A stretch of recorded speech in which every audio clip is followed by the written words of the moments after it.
अक्कलकोट येथे स्वामी समर्थ नेहमी एका मोठ्या वडाच्या झाडाखाली बसतात.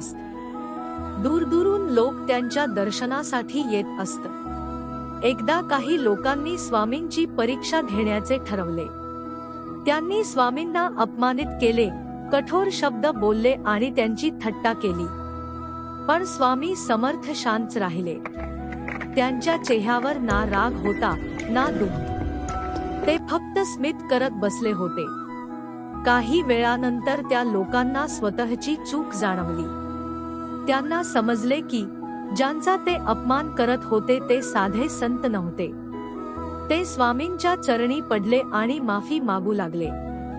तेव्हा स्वामी म्हणाले, रागाने नाही, संयमानेच माणूस मोठा होतो. या घटनेतून स्वामी समर्थांनी जगाला क्षमा, शांतता आणि संयमाचा अमूल्य संदेश दिला. व्हिडिओ आवडला असेल तर लाईक, शेअर आणि सबस्क्राईब नक्की करा.